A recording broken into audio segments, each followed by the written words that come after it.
evening, everybody. Tonight is Thursday, December 3rd, 2020. Welcome to our school committee meeting. All members except for Ms. Hansdad are present this evening. It is 7:04. I'm calling this meeting to order. Pursuant to the governor's order suspending certain provisions of the open meeting law, Mass General Law, Chapter 30A, Paragraph 20, as well as the Select Board's emergency order dated March 16th, 2020, the Holliston School Committee will be using remote participation for this meeting. The audio of this meeting is being recorded and will be posted to the HCAT webpage within 24 hours in accordance with the governor's emergency action requirement of keeping the public informed during the meeting.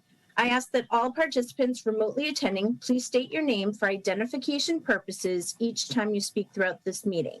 At this time, a roll call attendance will be taken. Mrs. Listevnik. Present. Ms. Koshin. Present. Dr. Savard. Present. Ms. Naborski. Present. Mr. Morton. Present. Mrs. Raffi, present. At this time, I'll entertain a motion to participate this evening remotely. Moved by Dawn. Seconded by Cynthia. Moved by Dawn, seconded by Cynthia. Roll call vote. Mrs. Listevnik. Yes. Ms. Koshin. Yes. Dr. Savard. Yes. Ms. Naborski. Yes. Mr. Morton. Yes. Mrs. Raffi, yes. Great. Thank you and good evening, everybody. This meeting is more of a special meeting, if you will. It was not one of our originally scheduled meetings on our calendar. We are going to jump right into oral communications for this evening. So tonight, finally, I am so excited to welcome our student members of the school committee. And with them is their fearless advisor, Mr. Joel Bernstein, who's also a teacher at the high school and just shared with us that he has been with us for 29 years. So thank you, sir, for your service and dedication to us. And I'm going to turn the floor over to you to share just a little bit about your students and what the advisory council is about. Okay, great. Thank you, Ms. Raffi.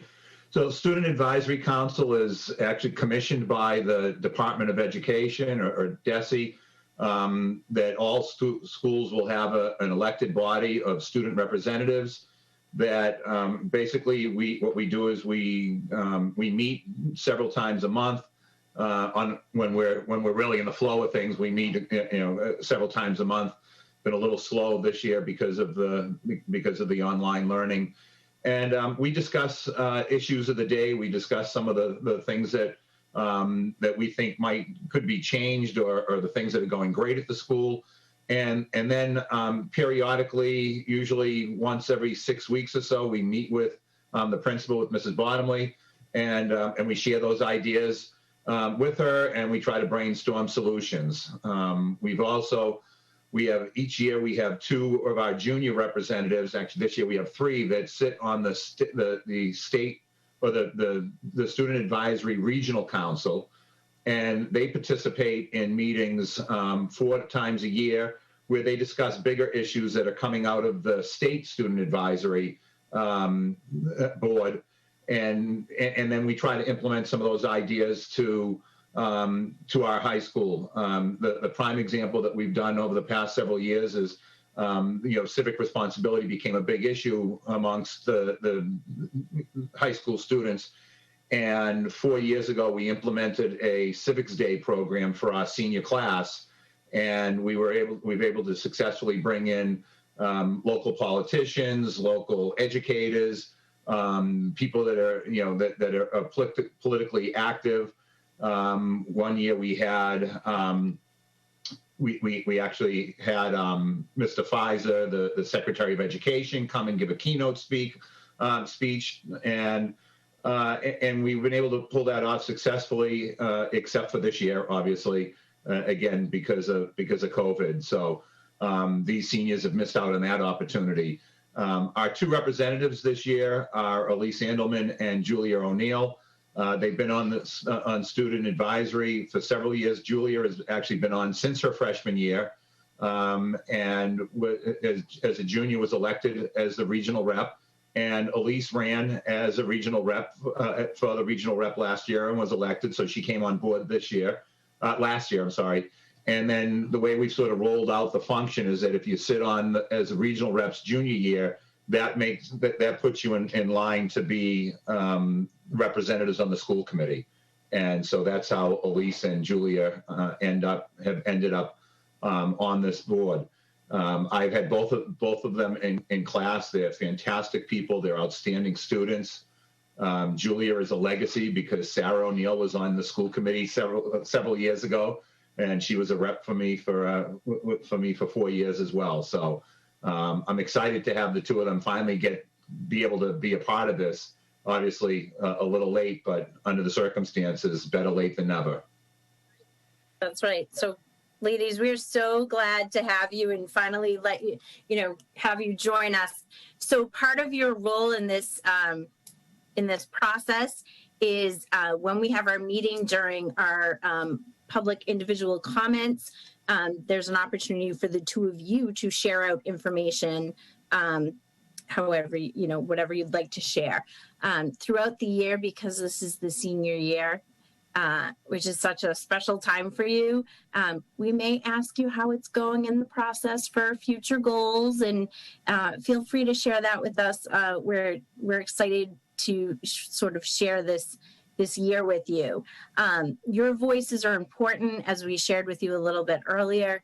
So anytime we have questions, please participate in the meeting, because that's what you're here for. So I welcome you both, and I'm actually going to turn it over to both of you now for your debut in sharing out some information from the student perspective. So welcome. Hi, I'm Elise Ambleman, as you said. I can talk a little bit about what the Music and Arts Department is doing right now. We recently finished the cabaret, where a lot of students from both the band and the chorus and theater programs learned solo songs, and we put it together into a virtual concert that we were able to release onto the Art Saves Lives YouTube channel. The theater program is currently working on a playwriting process. We usually do this a little bit later in the year, but we've moved it up in order to, because this is one of the easiest things for us to do virtually. And we have some auditions for one-act plays coming up on December 14th. And the band and chorus department also hopes to release some music in some sort of virtual winter concert coming up in December. All right. I'm Julia. This year, because COVID, in the past I've played soccer, but I decided not to. But a couple weeks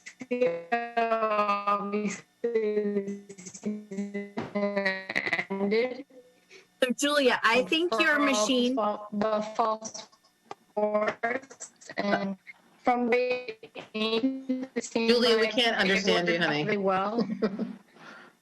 Julia, can you turn off your video screen so we can understand you? Is doing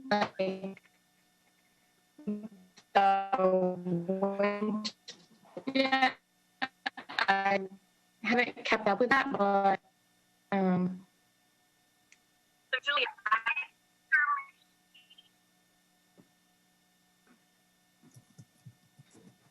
is it? I just sent her a quick message and asked her to log off. Okay.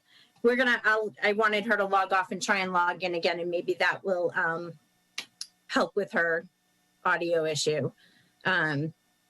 Elise, I just wanted to say the cabaret was fantastic. So well done. It was awesome.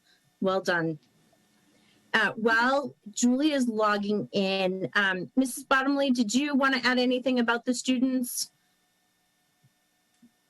So I have greatly enjoyed meeting with them and meeting with the Student Advisory Council over the years. And they are a dedicated group, and they are very good at advocating for themselves and for the student body, which I really appreciate. So oftentimes they come with a long list of topics that they want to discuss. And I've been impressed with their ability to pull different events together over the years.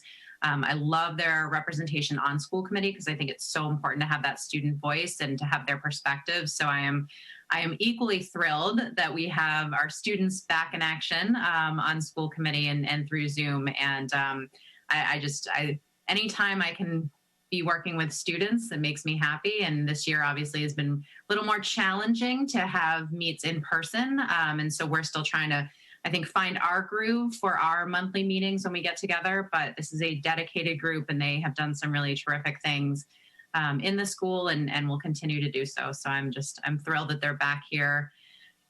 On Zoom is totally fine. It's just their voice is still coming through loud and strong. So I'm thrilled they're here. Thank you.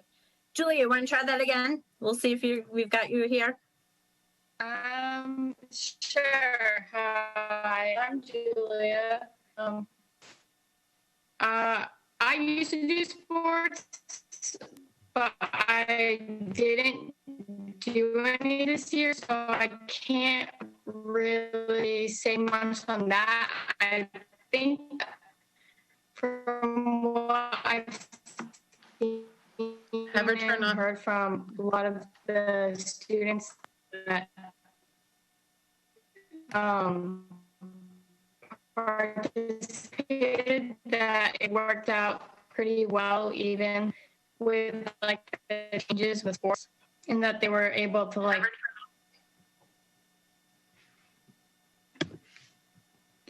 can you hear me a little bit better? Yes, that's good. That's way better. Is there any sound coming through? Yep. Yeah, okay, sorry about that. That's okay. Did you hear anything or? No. No, I would start from the beginning. Sorry. Just keep yourself off video. Okay. I didn't participate in sports this year, but I have in the past. But obviously with COVID, there was a lot of changes, but I've spoken to a lot of people who participated this year, and it seems like it worked out really well, even though they did have to make so many different they make changes during the rules and stuff like that. But it seems good, and I'm not really sure what to add. Okay, exactly. no, that's. But it seemed I do the hybrid schedule, and right now it seems like that works really well. So Stacy, if I could jump in for 1 sec. So typically as a board, we meet prior to the school committee so that we have, so everybody on the committee from all grades get to share some thoughts, and then the representatives get to present. This week, because it was such short notice for them joining the meeting, they're doing a great job of winging it. So like next week, the school committee will be meeting on Wednesday, and we'll be a little more prepared. No, perfect. It's great. It's just great to hear them even just share a little bit. So thank you, ladies. I appreciate that. And next week, you'll have more to report. That's great. Thank you, Mr. Bernstein. Catherine, any public comment tonight? I do not. Okay. Lisa? Yes, I just want to put in a quick plug for on December 8th, which is a Tuesday at 6:30. Holliston with Natick and Newton is co-sponsoring a virtual roundtable for kids with special needs transitioning out of high school. And I believe this is a CPAC event because it's on their Facebook page, but Susan, feel free to jump in if you know something I don't know. and you can find more details on the CPAC Facebook page. They're supposed to be updating it with the link and all of that sort of stuff. But it's aimed at post-secondary transition options from local and state adult service providers. So just wanted to put in that plug for our local CPAC. That's it for me. Andy? Andy, do you have anything tonight? No, nothing this week. Thank you. Dawn?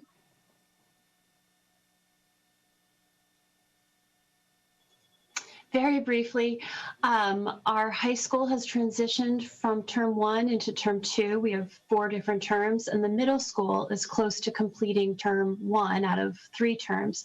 And thank you so much to all of our teachers and our administrators for just a remarkable and great year so far. And I also want to thank the girls. Elise and Julia, thank you so much for coming here tonight and being the student representatives. It's so important for us to hear your voice.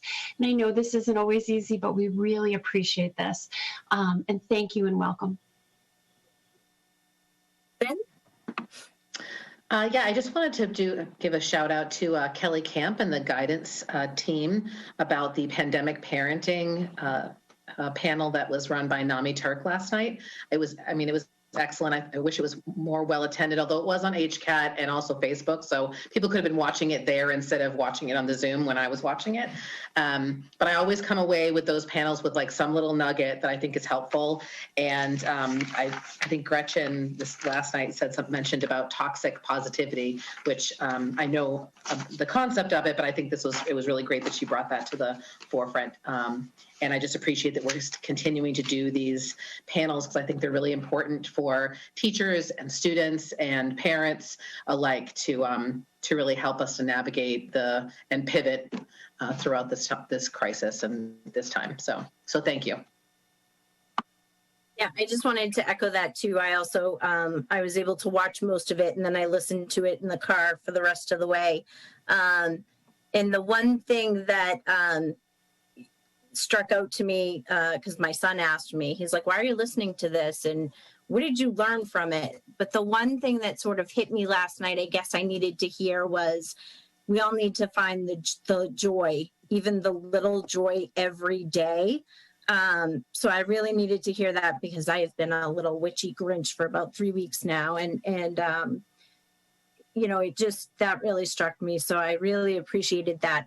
I also wanted to ask Peter if you would just for future professional development, one thing that struck me was there had been a question from the community about, you know, support for parents who were sort of struggling with the workload of trying to raise a child, have a child in school, work, and potentially be a single parent. And then it led me to think about, because some of the responses were, you know, make sure you talk to your teachers and communicate with the teachers and the staff. I just want to make sure that we are training the teachers and the staff to deal with sort of those traumatic situations, you know. So as we move forward this year with PD, I hope that we can take some time out of the PD day really to focus on those types of topics. And I meant to email you last night and I didn't. So I just wanted to, you know, sort of share that thought. I just want to make sure that we're giving the teachers and staff what they need for those sorts of trauma type topics. And that was that. And I'm pleased to announce the townwide PTO this year met a couple of weeks ago, and my apologies if I'm repeating this because my days are mixed up. The PTO this year, the focus is really on supporting our community. So this holiday season, the PTO will be purchasing gift cards from all the local businesses. They will be given to Youth and Family Services to distribute to their clients as well as to the senior center. And so it's our way of saying thank you to the businesses for all the support that they have given us throughout the years, and we would like to support them now during this sort of this global crisis. And that's all I have. Keith, do you have any comment tonight? Just two quick things. First, I want to congratulate Mr. Bernstein on being our senior member. I was in high school when he first started here, and it was awesome. Secondly, Mrs. Bottomley sent me a message. There's a flyer for the Transition Roundtable on the high school's homepage. So anybody that wants information on that, it's on their homepage itself right at the top. So just click on that and you'll get any other information that you need from it. That's it. Peter? Yeah, I just want to quickly, but importantly, to just continue to recognize, first of all, Julia and Elise and Mr. Bernstein, and thank them for their work, in this capacity, but also just this year, but also to recognize all of our students and teachers and staff and administrators on, I've been in classrooms the last few weeks trying to get in to see people in action, and the effort that everyone is putting forth to have the very best year they can in this extraordinary time is really remarkable. And so I want to recognize everyone because I know it's difficult work and it's not what we're accustomed to, but people are really putting forth tremendous effort, and that's students and staff alike. Thanks. Susan? Yes, I did. I don't want to repeat all the things said about pandemic parenting. It was great, but I am going to send the link out tomorrow in my end of the week update because it was fabulous. And Nami, Kelly, Jacqueline, Gretchen, Tessa, Leslie, they had such great information, and the setup of the panel was wonderful. And I just thought for parents and staff and students, the information shared even beyond COVID was very useful. And so I will send that out tomorrow. And then I did want to mention, I finished my first office hours. I've now done office hours at all 4 buildings. And this week I was at Miller and Placentino. And I have been able to meet with staff either individually or a small group, by Zoom, in person, socially distanced. So it was great to get to connect with staff in a different way. And I've been trying to get into the classrooms a lot. But I just want to acknowledge the efforts that are going into this process that we're living. Every person in this district is working so hard and giving so much to our students to keep this place open and keep our academics going strongly. And I just want to give a shout out to all the efforts of all of our staff. It's so impressive, and it's so wonderful to be part of this community and to see how hard they're working and how much effort they're putting into taking care of our kids. So thank you, everyone. And thank you, Elise and Julia and Joel. Thank you. All right, so the purpose of tonight's meeting, one of the agenda items, we wanted to have another COVID update from Dr. Kuska and, how COVID is affecting us in terms of numbers, et cetera. So anything else you wanted to update the committee on? Yes, so I haven't updated the COVID dashboard with the holiday, so I'll be updating that and sending it out tomorrow with the, the positive cases. You've seen me send out a number of cases this past week. We have lots of people. I was trying to get the updated numbers, but I think, Nicole, you told me there were about 45 people at the high school that are quarantining right now, something like that. But district-wide, between travel over the holiday, between some of our close contacts, between siblings that are staying home because they have a family member that might be a close contact, we have a lot of number of students and some staff out in all 4 buildings. So it is concerning. You're hearing at the state level the rise in cases. It's happening in the community as well.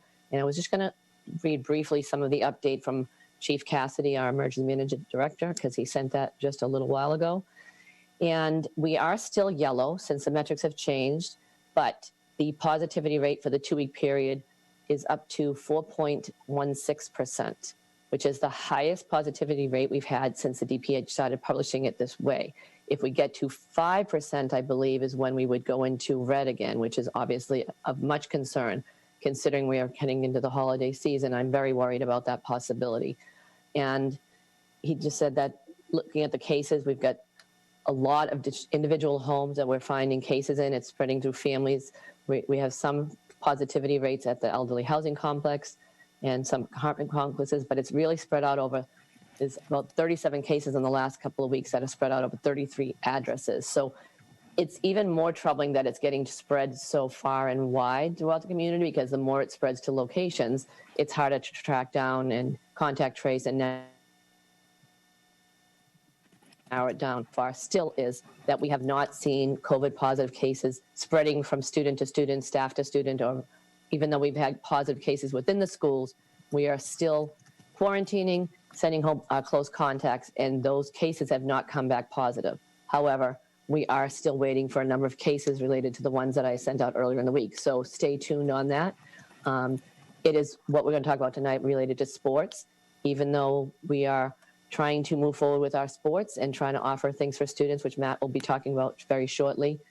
I am very worried that the timing of the sports going into the winter season, with the start date of potential practices on December 14th, right before the holiday season, then we know that people are going to be traveling and socializing, even though it's a tough time to do so.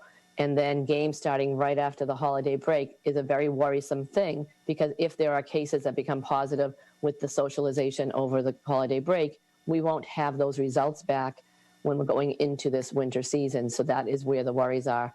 And I'm trying not to be Debbie Downer and gloom and doom, but I am very concerned. And we're also talking about the fact that these are indoor sports. So we've been keeping our schools safe by minimizing the number of people that go into the schools. We've had no visitors, no family members, and now we're entertaining the thought of bringing not only students, our own students, in to play sports, but students from other communities and coaches. And some districts are already having the conversation about whether they would have spectators.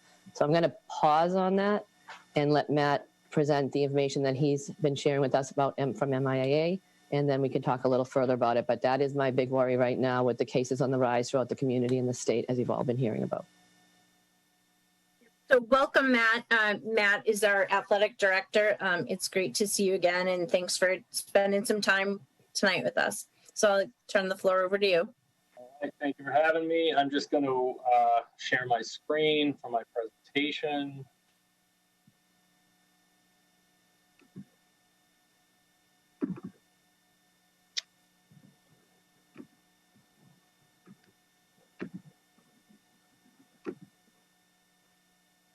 Okay, can everybody see that?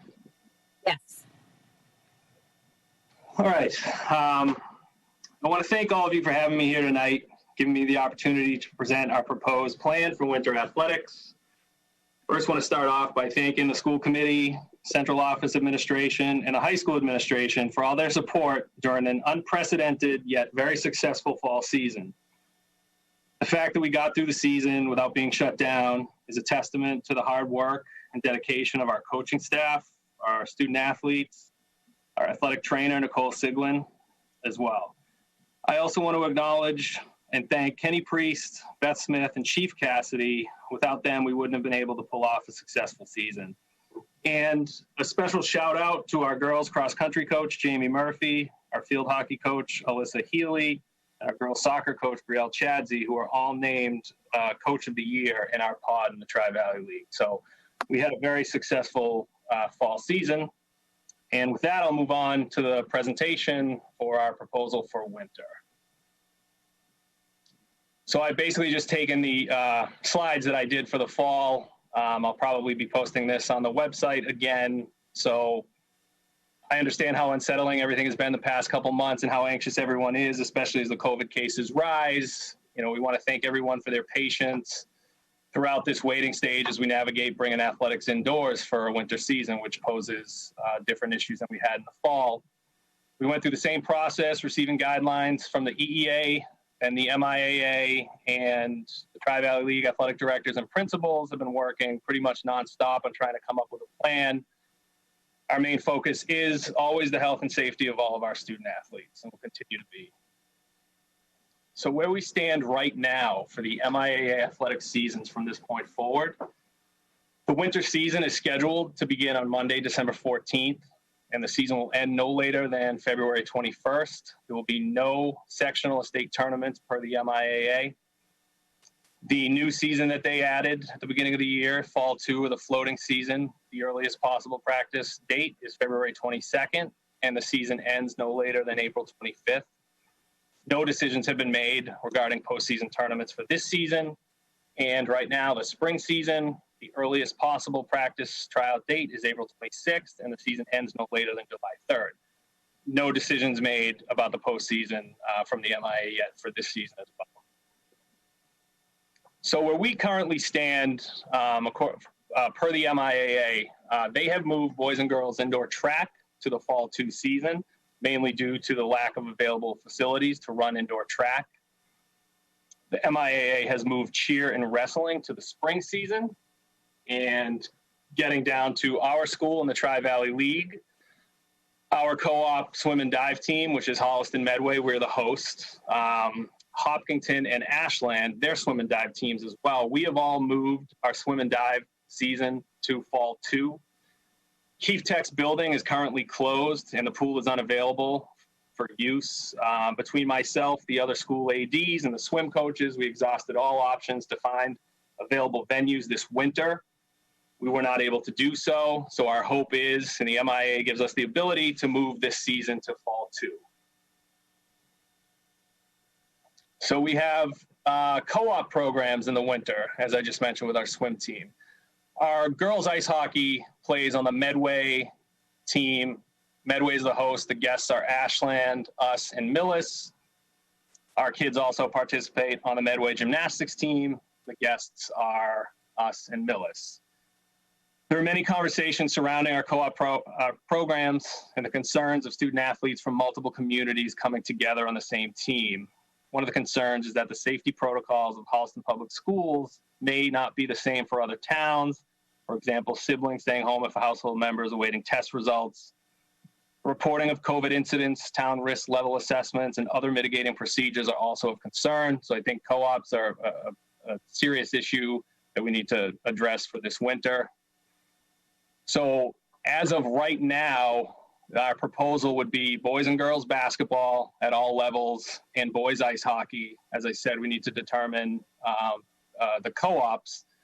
And tryouts and practices are to begin on Monday, December 14th, which the MIA did push back to make it 2 weeks post Thanksgiving break.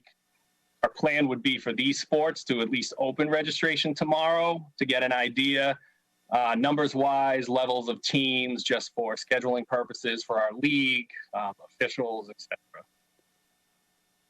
Our league will once again be divided into pods. We did the geographic pods during the fall. We're going to go back to our TVL large and small divisions. As you can see on the screen, we are in the TVL large. Those divisions are made by school enrollment. So we will be playing in those sports I just mentioned, every school in the TVL large 2 times this winter. A couple notes on game schedules and practices. Basketball rosters will be limited to 12 participants per team and 3 coaches. The games will take place as they normally do in the winter on Tuesdays and Fridays. The opponents will be 1 town opponent per week. So similar to the fall where we played the same school on Saturday and Sunday, we will play the same opponent in boys and girls basketball on Tuesday and Friday, and hockey on Wednesday and Saturday will also play that same school. Practices will be determined based on safety protocols. I will work with Keith, Chief Cassidy, our athletic trainer, Nicole Siglin, and our coaching staff to come up with what those safety protocols look like in our gym on a daily basis. Hockey's a little bit different because it takes place at a facility we don't control. Hockey rosters will be limited to 20 participants and 3 coaches. Games will take place as they traditionally do on Wednesdays and Saturdays. As I said, the 1 town opponent per week. Practices will be determined by rink availability, adhering to safety guidelines. Our new head hockey coach is actually, we play at Loring Arena in Framingham along with Ashland. Our new head hockey coach is the fire chief in Framingham, and he has said that he's been in many rinks during the pandemic with his kids playing hockey, and Loring Arena is probably one of the safest venues, maybe the safest venue he's been in. I did spend a lot of time at the rink this past week with the Ashland athletic director and Loring Arena management, just going over what the safety protocols will be. And just different than the fall, due to the nature of these sports, they do allow for brief intermittent physical contact while on the playing surface.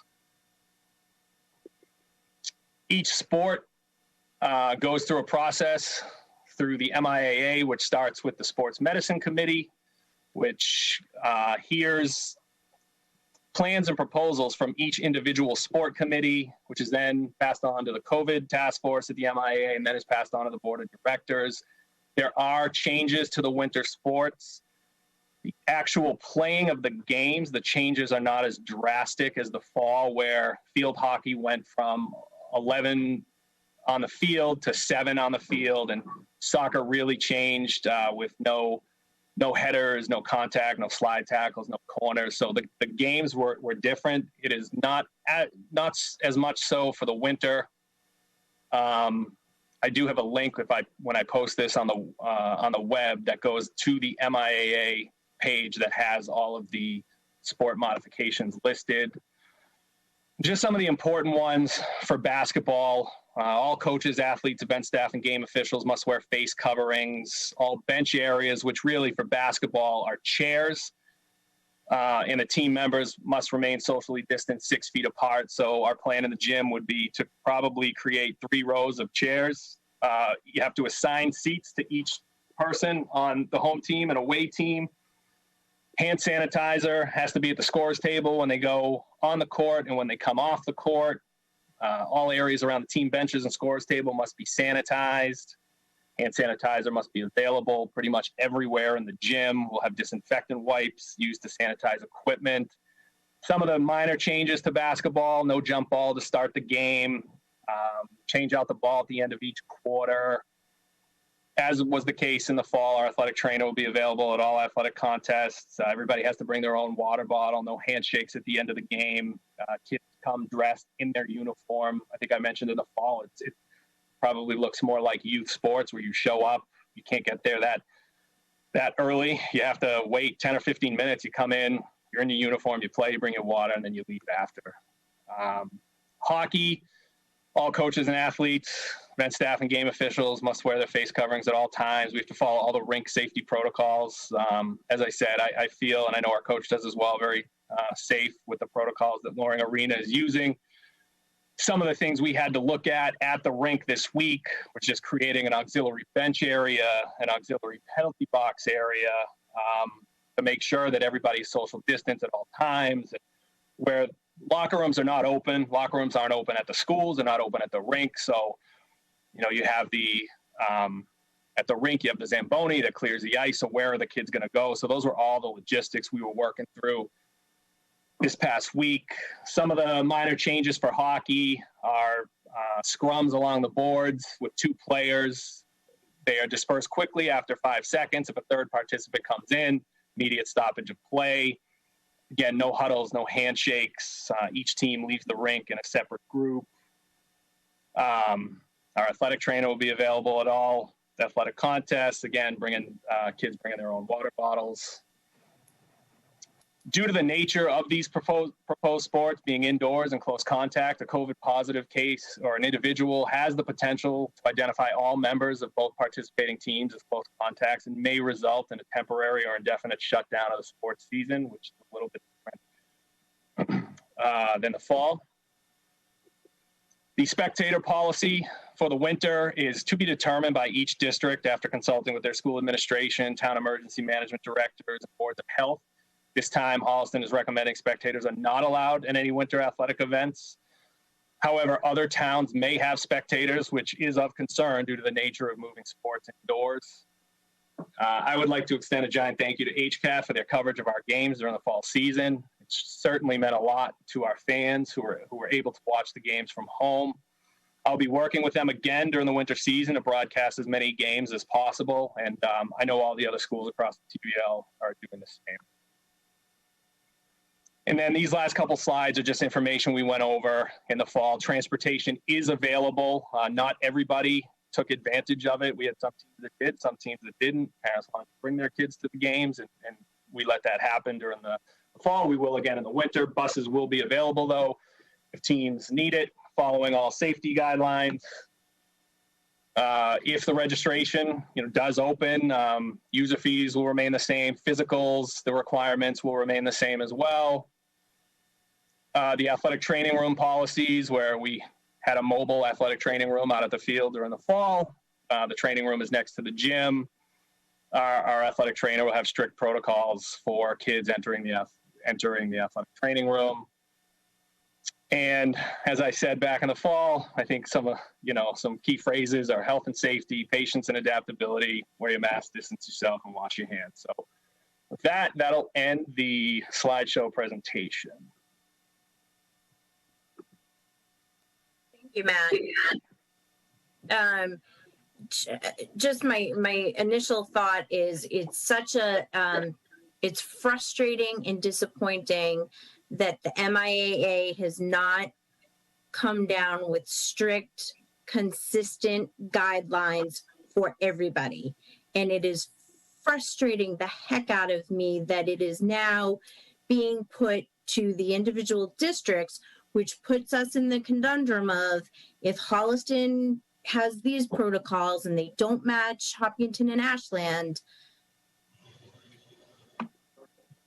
is quite frustrating. And I was anticipating this conversation tonight, so I'm a little bit fired up about it, as you know, Matt. And I'm just concerned for our kids, for our students, that they need these activities, right? So my one question is, are we able to propose to the MIAA,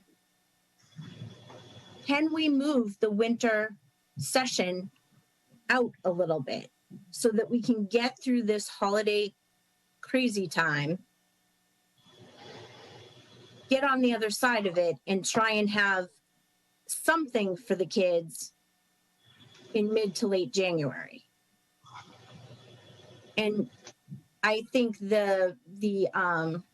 I think people might act to really follow the guidelines over the holidays if they know that the season, their sports season, is on the line, if you will. And I don't mean that as a threat or negative to people, but like if we want to have, I want these kids to play, girls, boys, all of them, can we push it out and can we work with the other districts?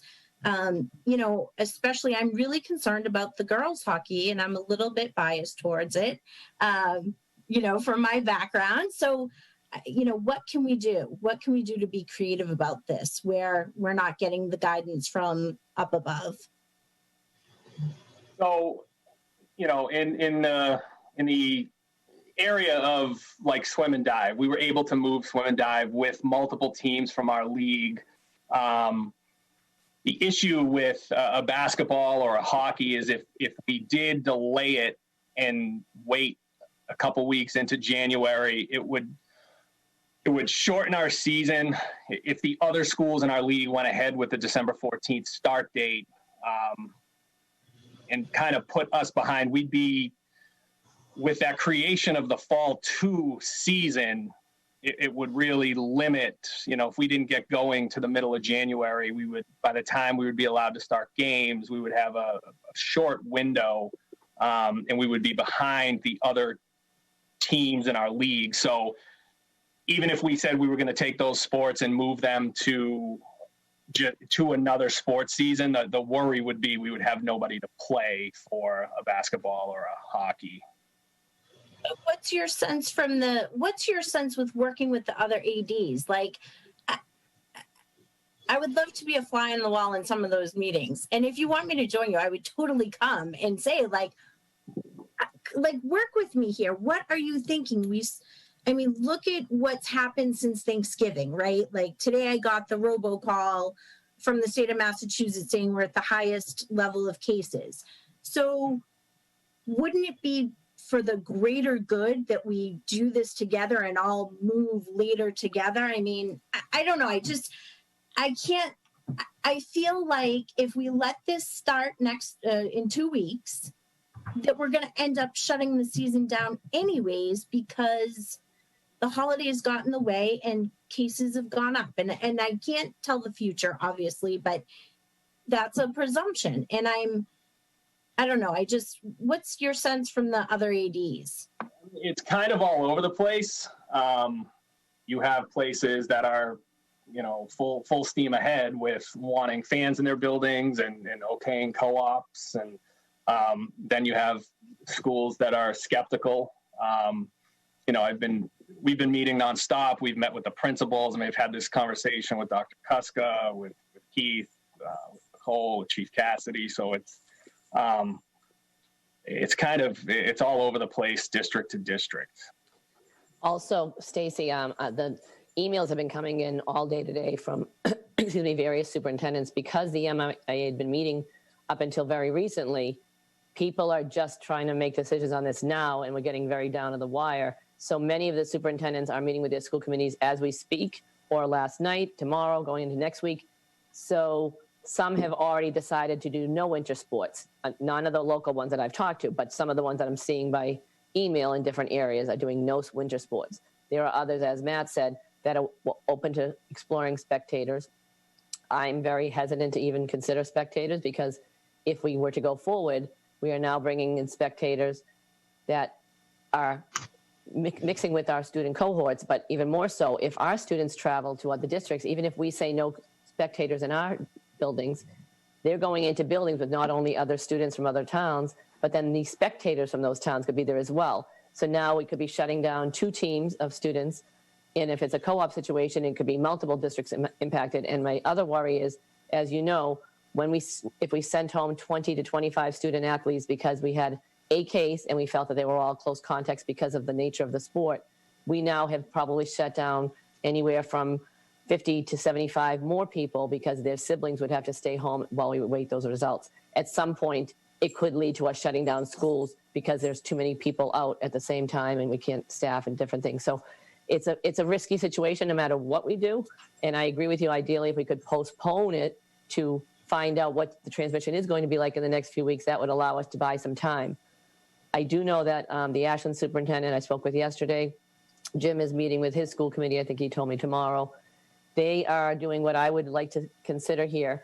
I would like us to consider opening, as Matt said, the registration tomorrow as a tentative for at least the hockey and basketball, the ice hockey boys.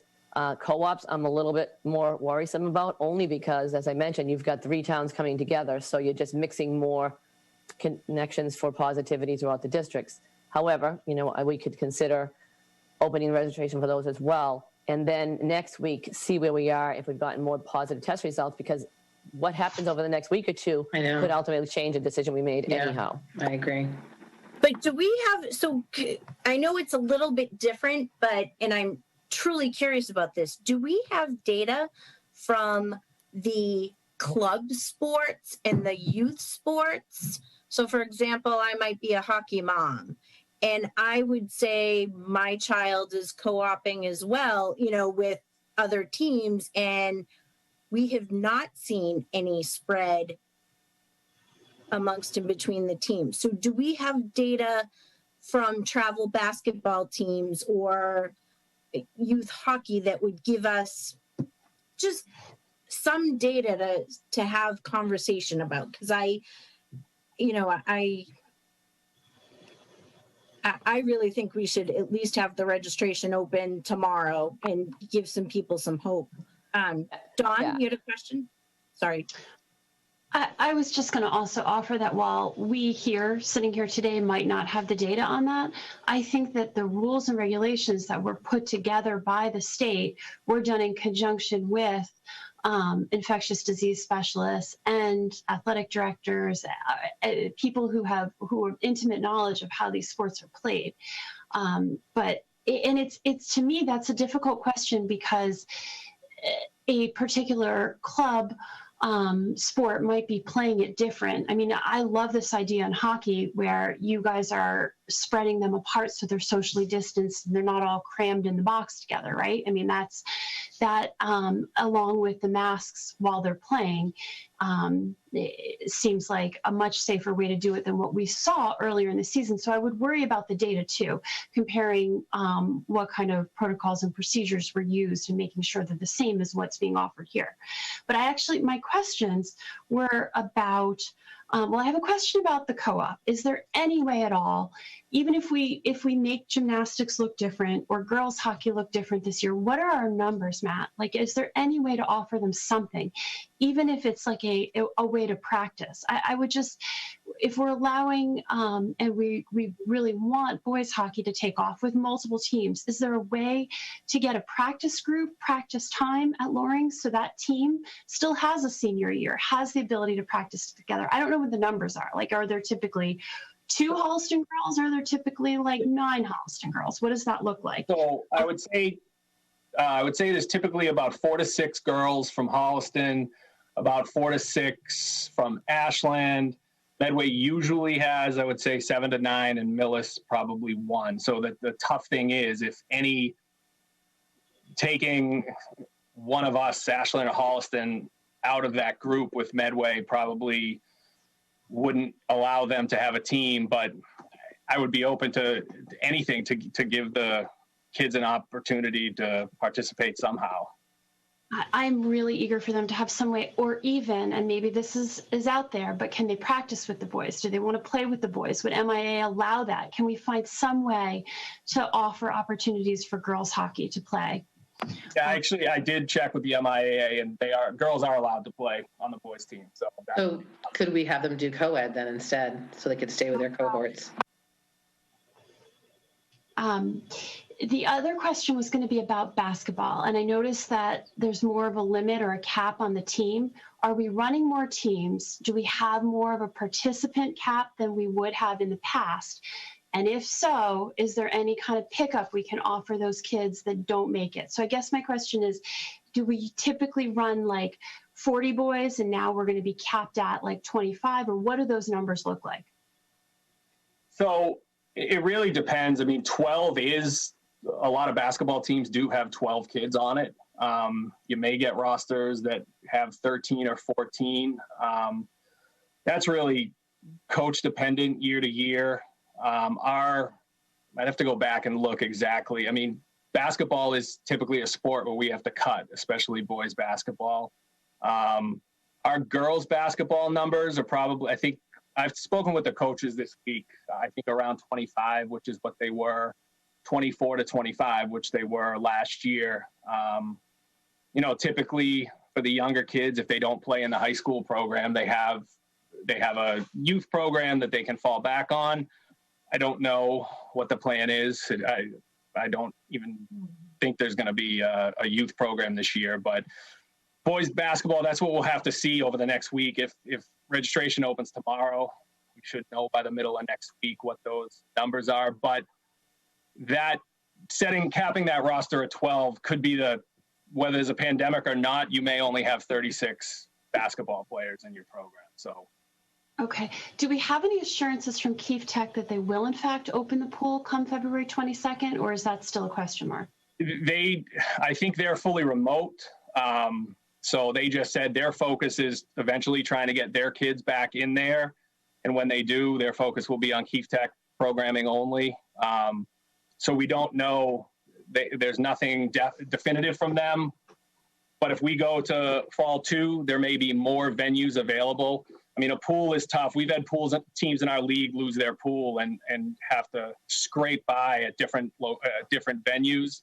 The hope would be if Keefe wasn't open, the fact that high school swim would be over for most teams, that we would be able to find venues along with Hopkinton and Ashland. Okay. And is football still scheduled to move forward with fall 2 at this time? Yes. Okay. What do kids do if they are an indoor track kid and a football kid? Are they allowed to play 2 sports within one season? No, the MIA is keeping the 1 sport per season rule in effect for this year. So unfortunately, they would have to choose. Okay.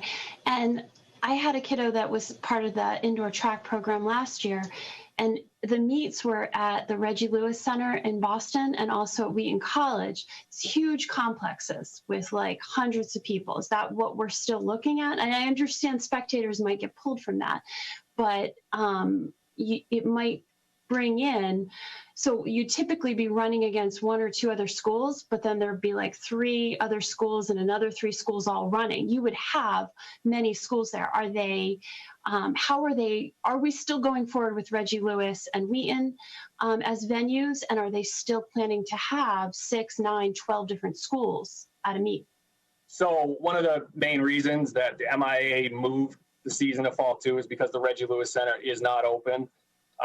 They are saying that they're going to try to be open in February. They're actually requesting schedules from league teams in January.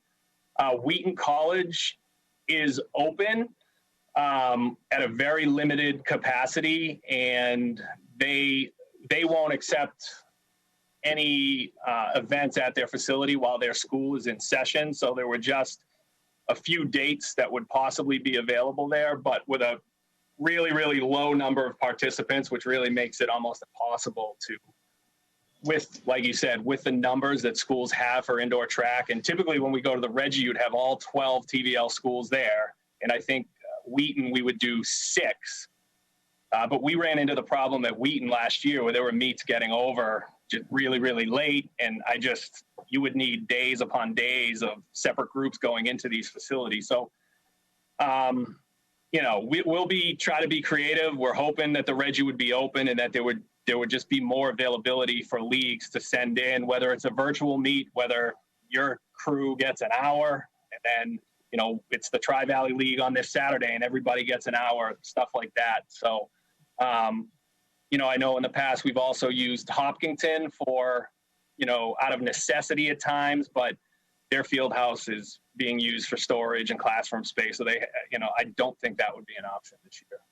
And has there been discussion about, and I know this is a little unorthodox, but turning indoor track into outdoor track, right? Many of those events could be run outside with the exception of things like high jump, which you could, if we were ultimately competing against Ashland and Medway, is there a way, and just one school at a time, is there a way to run indoor track mostly outdoors? Has that been talked about?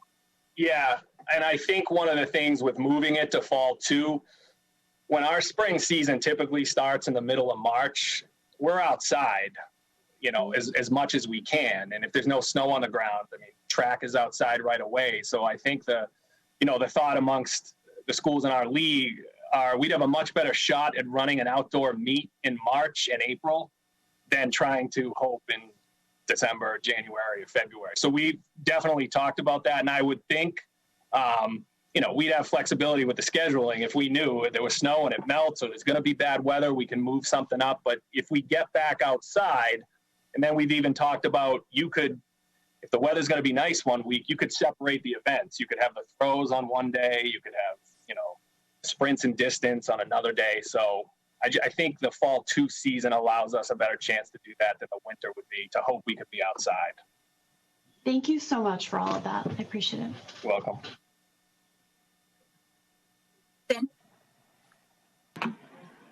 Thanks, Matt, for being here and presenting to us about our options. It doesn't look so great, does it?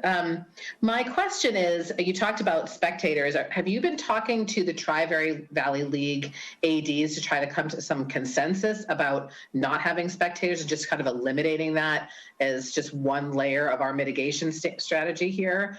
And then, basically what happens if we become red? So there's some towns, I guess, have their rules are if somebody's town becomes red, then they don't play them. At least that was what's happening with the younger kids too in their events. So I just didn't know what the rules were about that. Do you have to be yellow, or when anybody turns red, does it just shut everything down? So I think one of the frustrating things going into the winter in regards to spectators, going into the fall, we had a great plan across the league. We were all on board with the same plan, which was originally no spectators, and then we decided to allow 2 spectators per home participant. Again, as I said earlier, districts are kind of all over the place with this. Schools aren't allowing visitors, aren't allowing parents, aren't allowing people into the building, so it makes sense to me that we would continue that. There are maybe a third of the schools who are definitely saying there's no spectators. A third are saying they would like to have them, and maybe a third where it's up in the air. So it is frustrating. I wish it was across the board. Even at our hockey rink, and I know we don't control those venues, but in meeting with their management, they would be happy if we did not allow fans because, like they said, the less people who are in here, the greater chance we'll have to continue to allow competition. So exactly. I mean, that's what it's about. It's supposed to be for the kids. It's not. Right. So it is a little frustrating. And actually, Nicole and I have been in AD and principal meetings, and it is all over the place. It would be much easier if it was, we did everything in the fall. We did our spectator policy was the same. I mean, across the board, we didn't do announcements, national anthem, just limiting the time and that people were on the playing surface. That doesn't seem to be the case so much for the winter. As far as if we're red, with the parameters being changed, we were able to continue in the fall while we were red, but we never got to a third week. So I don't know if or if somebody has more information on that. Yeah, and the thing, because they changed the metrics at that time, so we would have extended red if they kept up the metrics the way they were. Now we're looking more at the positivity rate because it's changed because they're doing it, how many cases are showing positive versus how many cases are being tested. So the fact that we're at 4.16 is very concerning. We, as I mentioned, if we go to 5%, I think is what Mike told me, that's when we would hit the red again because they're determining it differently. So in this case, the numbers of cases that would get you to a red now with the metrics would be of great concern and we'd be coming back to you for a vote on whether to move forward at all, because it could also be the Board of Health at that time shuts us down. It could be a joint decision, and more than likely, I would think red could be a shutdown sooner than later, given the new metrics.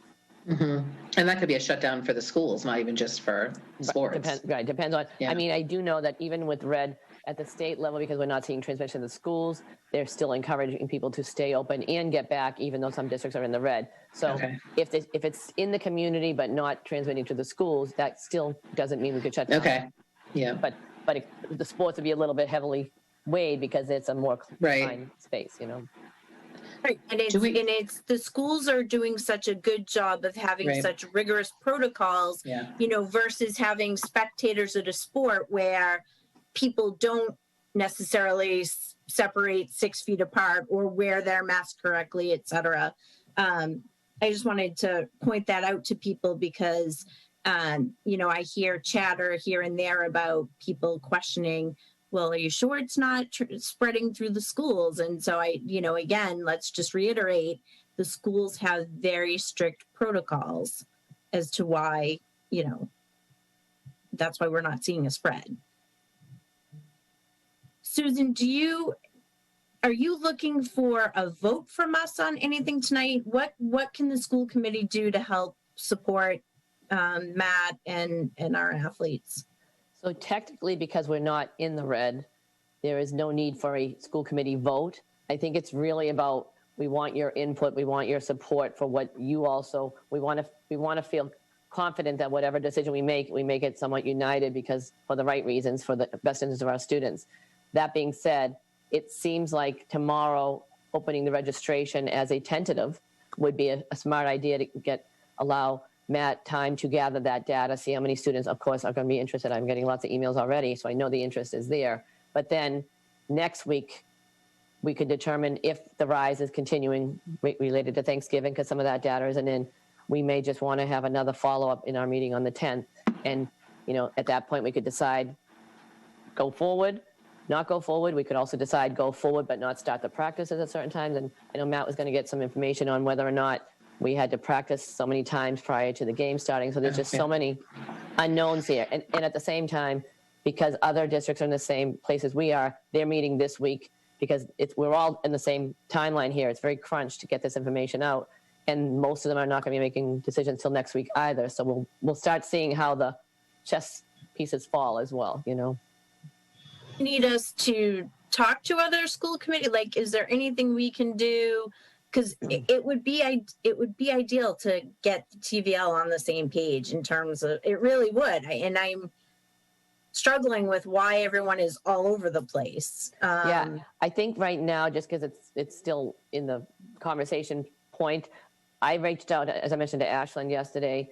I started reaching out to Medway today. So in the next couple of days, between Matt talking again with athletic directors, I know Nicole's going to still be in touch with the principals in the league, and then I will be talking and trying to connect with each of those superintendents to see if they've made any decisions or any tightened up their decisions as well. And that might help us, at least for next week. We'd know, before we even jumped in, where we were standing and what we were with spectators and all of that as well. I was just going to ask if there's any way at all you can open registration for gymnastics and girls hockey without having them pay, and with the caveat that we don't know if this is going to happen because of the co-op issue, but we don't know what we don't know. And if you find out that there's 10 girls hockey players, we may be able to put together some sort of team, even if they only get to play one other school, even if they only get to practice, even if we find a way for them to practice or play with the boys, but to really try and open up those opportunities too for girls hockey and for gymnastics in some sort of alternative registration until we have more information, please. Yeah, that's no problem. I agree. Yeah, I agree with Don. If we could do that.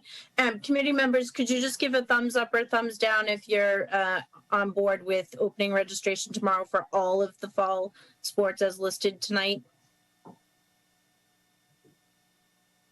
Okay. Lisa, are you on board? All right. Thank you, Matt. It's 8:10. Go enjoy your family, but let's plan on catching up next week. All right. Thank you so much. Thank you for having me. Good night. Thank you, Nicole. Good Thanks, night. Matt. Nicole. Thank you. Bye, Thank Nicole. you. All right. Keith, we have town meeting on Saturday afternoon at 1:00. This is the special town fall meeting where we ask for capital, which we have already voted our capital request. Is there any update from you or the budget subcommittee on anything for specific to Saturday or anything about the budget that you want to update us on? Well, since we last met, both the FinCom moved forward and the select board heard from us also on capital. So and they moved it forward. So the two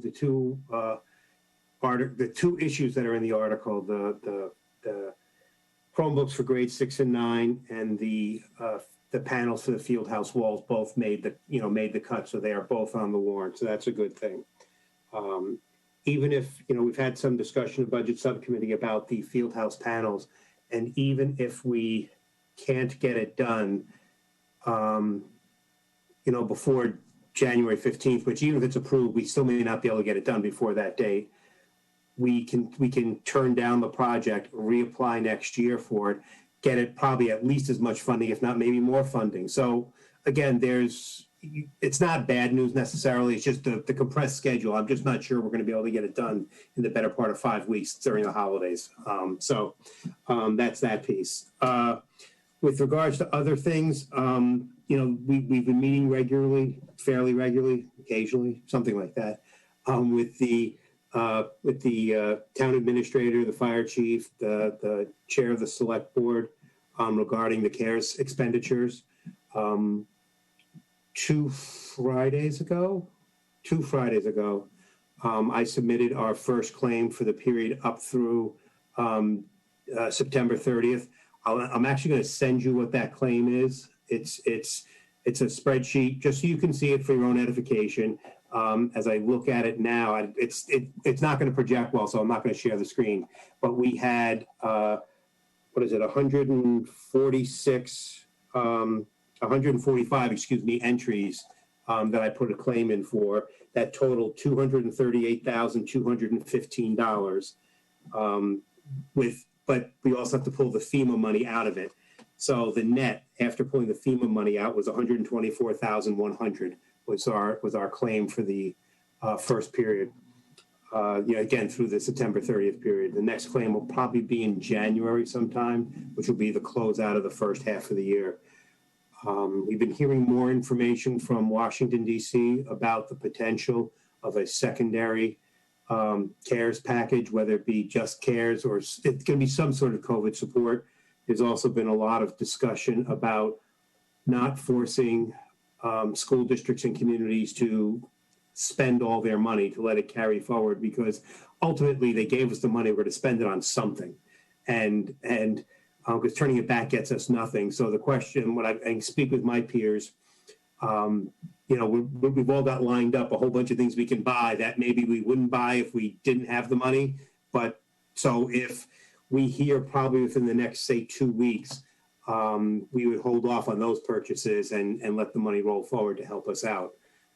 With regards to the second half of the year, when this portion of CARES runs out, at least by current statute, there have been some discussions. We gave a couple of different numbers to the Finance Committee and the Select Board. But again, the school committee's voted on nothing. I've made no request with regards to a supplemental appropriation at this point in time. It's still just too early to be able to have any real good idea on how much we'd be spending, because again, we're underspending now because we don't have 100% of our staffing plans.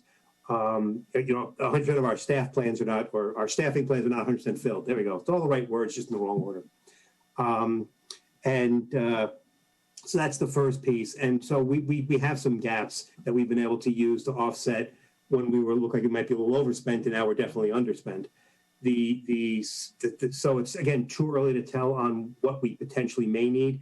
And again, there's potentially multiple funding sources. I mean, the state could come up with more money. The feds could be, the original House budget contained an additional $25 per student for support for COVID services. That didn't make it to the Senate, but it hasn't gone through conference committee yet. So that's still potential. There's so many different avenues for it. So again, it's just way too early for any of that. So there's been no subsequent requests from the school committee. On a non-budgetary things, I know people are interested. 204 of our 208 air purifiers have come in, working on our deployment plan. I do have 200 humidifiers, which is a little bit of a difference between deployment and actual execution. What I mean by that is the process of getting them filled and cleaned is going to have to be a cooperative thing between many different people. So I have to figure out how we're going to deploy that. But the air purifiers will be basically just put on, and the teachers will turn them on in the morning and off when they go home. It's that simple. The filters are rated at 6 months with, I think it's 12 hours a day of use or something like that. So we'll be fine from that perspective as well. So we'll be in good shape. The humidifiers were recommended to me by a number of business managers who have them as good performers. They're rated to be able to handle our classrooms without a problem. So we're in really good shape there. I've applied for an Eversource grant that may pick up 200 of the $250 per unit cost, and the remaining 50 is also FEMA eligible. So each one of these units may cost only $13 out of my out of the CARES grant. So this is why we always end up with extra CARES money too, because FEMA keeps sucking the life out of all of our expenses. It's a good thing, but but I think that's it from all those things. So I guess if you have any questions, again, I will send that spreadsheet out to you after this meeting. We'll just show you that we bought sanitizers, we bought gowns, but just so you can see it, just for your own edification. So. Keith, can you report out about the school lunch program? Oh, yes, sorry, I forgot that. Yes. I think I reported earlier that the federal government made basically every student free through the end of December. They've added to that now, and it's free for the rest of the school year. So that's great with regards to they understand the difficulty with regards to feeding children, because we can't have them all sitting in clusters. We can't, all these things. So we're going to continue with the grab and go program, which has been very successful so far. The reimbursement hasn't been as robust as we would hope, but we're working through that. Some of that money is actually CARES and maybe even FEMA eligible as well. So I'm going to have to amend the grant for that. So again, we all have our plans on how to fix all these little problems. So. Is that because we don't have enough kids that are participating in it? Do we need more kids to participate in it? We need more lunches being grabbed. So encourage everybody, grab a lunch. They should. Grab 2. No, it's just, again, the population's down too, Cynthia. I mean, Yeah. The high school in general, there's probably 40% on a daily basis of the normal population there. Even Placentino, where again, 100% of the children could be in, it's not 100%. Yeah. So Okay. that's the thing, is it's not just kids aren't taking it, the kids aren't there in some instances. So the daily attendance is appreciably lower, so. Dawn? Thanks. Two things on the lunch, because kids are, they'll be there Tuesday, but then they're not there Wednesday, Thursday, Friday. Are they able to take, and I've seen the lunches, they last for a couple of days. Can they take more than one? Is there a way for kids, if it's Tuesday and they're not going to be back in school until Monday, can they take 2 or 3? There is something with that, and I can't remember if they have to come back on Wednesday to grab 3 lunches, or if it's Tuesday, they could do it. I can certainly find that out and report on it to you next week. Okay, and so people understand the reason for those humidifiers is what, Keith? Well, the air purifiers are because, again, the air purifiers are HEPA rated. They're 99.7% of whatever and 0.3 microns and all that sort of stuff. Eversource has a program that if it meets the highest standards, that they will consider picking up the cost up to $200 per unit.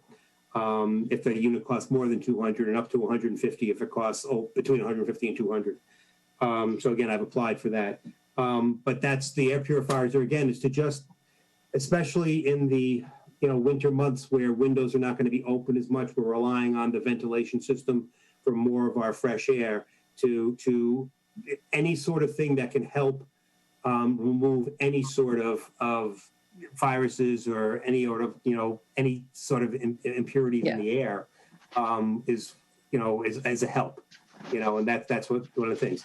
The humidifiers, it's a delicate balance between too much humidity, which you may end up with mold, or not enough humidity, which is dry air, which then aerosolized particles can travel further. So it's a delicate balance. Some people have expressed an interest in them. Some people don't want to be anywhere near them. So again, we got a good deal on it. It's FEMA eligible. So we're gonna, I'm gonna make those available to teachers with certain suggestions, requirements. We also purchased a number of distillers so we can make our own distilled water as well. So for them to keep them cleaner longer. So, I kind of went on a shopping spree before Christmas. So, it's fine. Thank you. Any other questions from the committee? All right, thank you. Keith, in terms of Saturday, sorry, I just had one. It was just a question about the capital. What was the overall number again that we were requesting? I'm sorry, it was for the Chromebooks. No. Hold on. It's had to turn a different machine. Just to kind of refresh the public's memory on that and my own. The insulative panels in the field house were $90,000. Right. That was for the panels and the installation. Total project's $140,000. Right. $50,000 was coming from the Green Communities Grant. $90,000 was from is ideally from capital. Right. And Chromebooks was $112,066. That's 480 units at 230 something or other, 234, 235, something like that. Great. Thank you. Lisa or Andy, are either one of you going to be at town meeting on Saturday? No, I think it's irresponsible to have it in the field house. I'm not going to be there. Auditorium, wherever it is. Okay, so right now it looks like it's Keith and I and Susan who will be in attendance. Correct? Okay. Yes. Okay, great. I'll be there, Stacy. Oh, I didn't. Okay, great. So Cynthia and I and Susan and Keith. Okay, great. Students, did you have any questions? Because we are going to adjourn in a minute, but this was your first meeting. Did you have any questions about any of the topics that came up tonight? Feel free to say no if you really don't. I'm all set. Thank you. Okay. Julia, you good? Okay. All right. So next week, Thursday, December 10th is our next meeting. We will be discussing obviously more COVID, an athletic update, and we are going to talk about the school year 2021-2022 calendar, school improvement goals. I think that's all that I can think of at the moment. Oh, and I just wanted to update the committee. Keith did some research, reached out to MSBA. They have moved their meeting that they were supposed to have in December. They have scheduled it for early spring. So we will not hear about an SOI until at least April. So in a way, you know, that's like one less thing we have to think about right at the moment, but I just wanted to give you that update. So then when would we be submitting our next one? If we won't hear until April, and it's due in April. They pushed that date, I think, back a little bit too. And to get full blame/credit is Dr. Kuska sent me the email. I found out when the next board meeting was, and they pushed it back from that normal board meeting in December. So I don't want to give Dr. Kuska full credit for that. So. Okay, well, you both get credit. Thank you for looking into that. Dawn? I had two questions. I know we did our COVID update before, and then we had moved on before I had raised my hand to just go over two quick things. I was wondering, in terms of what our sub situation looks like and the number of staff we might have in quarantine right now. How are we doing with that? I know we heard a lot in the beginning of the year, and we had that urgent plea out to the community to consider coming in as subs. What is the status of that? And if we don't have, and this could be something for next week too, if it's not really, if we're not, if you're not sure about the numbers or if we can add it to next week, but just your thoughts on that. Yeah, I actually reached out to Lynn today to see if I could get an update, but you know, trying to get all the information from the various schools. She wasn't able to give me a specific update. It is more students than staff at the moment. The staff that are quarantined could be related to travel versus any close contacts. I haven't identified any of that. So we have options when we're quarantining. Our MOU does allow, if we're able to, that staff can remote into class to still teach the students, but it still requires to have another physical person in there. So we've been very careful to try to move around staff. Some of our support staff might be able to be in a room and covering the classroom while the teacher is remoting in. So that has helped. But as those numbers rise, that is another problem. And you know that could lead us to be going into a different scenario, case by case, grade level by grade level. So we continue to monitor that. As far as substitute coverage, we have some building subs in place that we are moving around. We are using some of our health and safety monitors to sub as well. We have not been able to find building subs for all the buildings just because we've been moving and shuffling so many staff members as we've hired them to different positions. That being said, the one worry I have about, as we talked about earlier in the fall, is if we have subs that are just a day here, that is now mixing our cohorts with more adults that are not in the building normally, and we diminish our ability to mitigate. So we've been trying to avoid those day in, day out.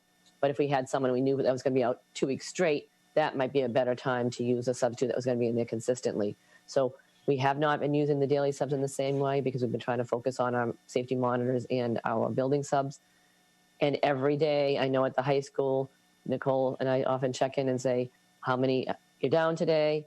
All the buildings are really doing a great job, but it is interesting. It's different at different buildings, the number of staff that are out and the ability to, it actually seems like our in-person students have had very little absence with adults. And that is encouraging because the longer we can keep our adults in the building, we can then keep our students coming to school every day as well. So that's been a plus. I was just talking to Dr. Slaney about that this morning. Thank you. My next question on it, and I promise it was only a two, so this is the last one, is some school districts, and we did this a little bit. I know in the spring we took away grades, and grades are back in. And I guess I mean more specifically letter grades at the middle school and the high school. There were some school districts like Dover-Sherburne, for example, I think that may not be having finals, or they've moved more towards project-based learning as kids are navigating this world between being remote and being in person or being fully remote. We have also seen in the news, I think there was a Washington Post article and something in the Times in the last 2 weeks, how there are in many districts an increased level of kids failing or doing poorly by percentile. Have we looked at that? And if we haven't, is that something we can look at in the next month in terms of average grades, how these kids are doing compared to prior years, right? How's the sophomore class doing in geometry versus years past? Is that something we have a feel for yet? And if not, is it something we can look into? Yeah, we do already. We are already hearing that there are a lot more failing grades at the high school, and the principal is putting in some, working with her curriculum staff and her assistant principals. They've been put in some mitigating factors to try to balance that off. So I think parents will be hearing about that a little bit more. I don't want to speak to it tonight. I'd rather her speak to that. But there is a concern that comparing to last year, the numbers are significantly up for a variety of reasons. And some of it could just be the SEL needs of students, the trauma, the remote platform, all of those things. So there's some problem solving and digging into as well that's happening. As far as the project-based learning, and if we're going to move in a different direction, we haven't had that conversation yet. But Peter, I can certainly have you explore that with the high school and see if they come up with any, because this is just so new that they're still working on some of those proposed solutions as well. Thank you very much. It looks like you were going to press unmute. Did you want to respond to that before I call on Lisa? I thought I had. All I said was thank you very much. Oh, you were talking to Peter. I'm sorry, Yeah, Stace. no, that's okay. Yeah, I can just say that I know the high school is looking to kind of adapt their finals, in recognition of a unique year. But I don't think they're currently looking to shift it to a whole different assessment mechanism, partly because students aren't really accustomed to that too, but there will be some differences in the way that they institute finals and other assessments. And I know one of the focuses of foci of their PD next week is around assessment and alternative assessment. And again, this is where, it's disappointing that DESE has not given better guidance and have really pushed forward with, business as usual. Anyways, sorry, Lisa? Yeah, another COVID question. So I just have a couple of questions around the testing. So I know that we were in line to receive the rapid testing for nurses to administer. Have we actually received those tests? No, they're still working on the application process. It's very labor intensive, and we also need to have a biohazard plan in the system to get the biohazard materials out of the building. So Lynn is looking into that.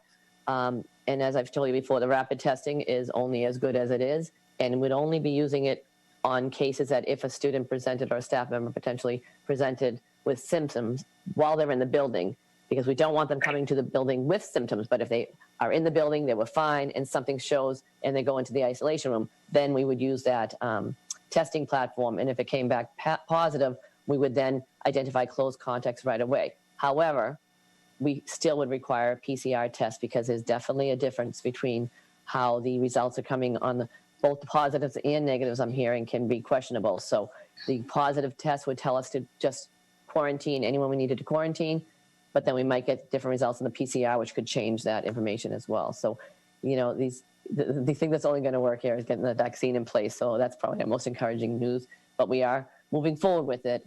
But we do have some reservations about it as well, because it's not an easy thing.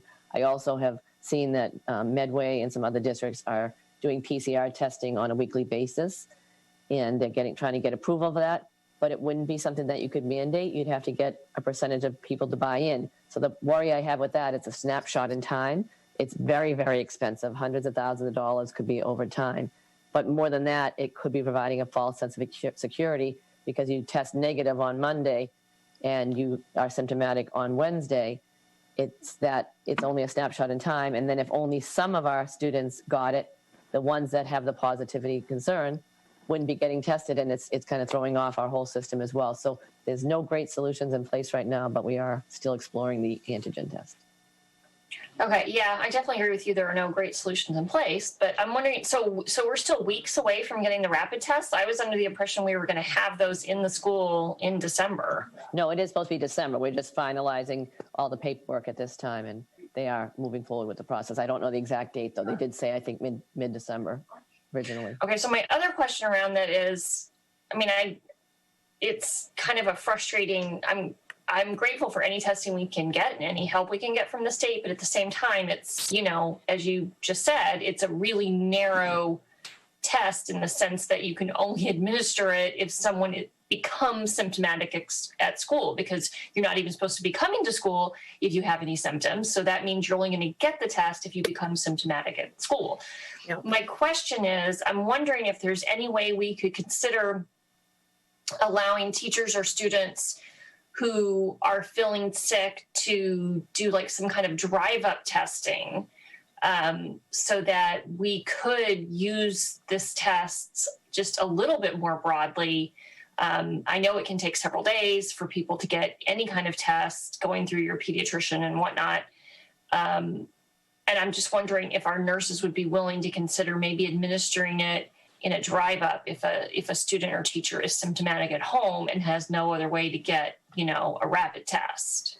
Yeah, I just don't think we have the capacity right now. We'd have to hire more staff. We actually did already, Keith and I talked to Lynn about trying to bring someone in, because right now I have to get information out. We're finalizing the list of students that still need flu vaccine, because the next information that we'll be sending out is, if you don't have it, we can't have you in the building.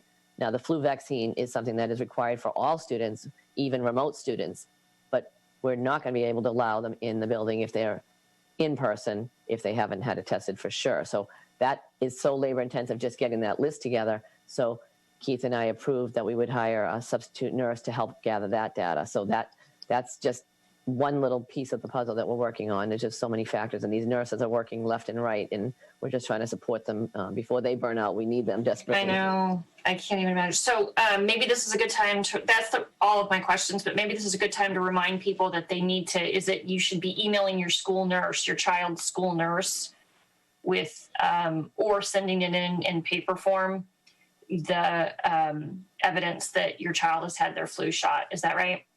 Yes, please. That'd be very helpful to have. Okay. That's it. Thank you, Stacy. Thank you, Susan. Any other questions? Okay, so Dawn, you said two questions 2 seconds ago. This is a follow-up on Lisa's question, which is on the PCR testing. We had heard from DESE that they would have a mobile testing unit available for schools. And I understand that you had reached out and they've given some pushback that you have to have in-school transmission before they will make that available to you. Have they been making that available to other schools? And if not, it appears to me it's been funded and it's available. There's tests. DESE has them. We've now gone multiple months. While it is extremely expensive, it is being utilized in other schools, including Wellesley, which was able to identify asymptomatic individuals via their pool testing. And that's the problem here, is that while it might give a false sense of security, we also have a virus where 40 to 50% are asymptomatic. So they simply don't know that they should be tested. I'm also, I'm encouraged by the fact that in Wellesley's implementation of the rapid pool testing, they have something like 70% compliance. They're able to test many of their middle school and high school students. They're routinely testing staff. So I feel like we should be giving pushback again, where DESE has funded this. There's mobile testing units available. Are they being used? Because we started this conversation by saying, or it started this evening by talking about the 4.16% positivity rate in this town, and the fact that we have 45 high school students quarantining because of exposure to this virus. That mobile testing unit should be in our town. So to the degree that there is any way we can again request and ask more questions about it, I think we should be. Yeah, and I just want to clarify, the 45 is a combination. I don't know the exact breakdown of students versus staff, but I do have to call in. I do have one more case from someone that had no close contacts that I'll be calling in tomorrow and sharing out with families at one of the buildings. So when I call them, I can ask more information about that, and I can call Mass DPHs and talk to the epidemiologists there. Is that they're the ones that are making the decisions on that, and I'll find out what the criteria is at this point as well. I also reached out to Senator Spilka's office, as well as, no, I didn't reach out to Carolyn Dykeman's office yet again, but I did reach out to Pooja again and just said, what do we need to do to get testing available to all of our districts? So I know that they're hearing us. I'm not sure yet where they are with that. So I just wanted to share out with the committee that I did reach out to her last week. So trying. Dawn, I think we'll just have you call Jeff Riley yourself and have a little conversation with him. Sounds good. Second. All right. So at this time, I will accept a motion to adjourn, for which the school committee will go into executive session with Dr. Kuska for the purposes of collective bargaining with non-union personnel. Is there a motion? Moved by Cynthia. Second by Dawn. Moved by Cynthia, seconded by Dawn. Roll call vote. Ms. Koshin, Yes. Dr. Savard, Yes. Ms. Naborski, Yes. Mr. Morton, Yes. Mrs. Listevnik, Yes. Mrs. Raffi, yes. It is 8:39. We are now adjourned. Thank you, students. Thank you, Mr. Bernstein, for joining us. Students, we'll see you next week. Keith, Peter, have a lovely evening. Good night, all. Thank you.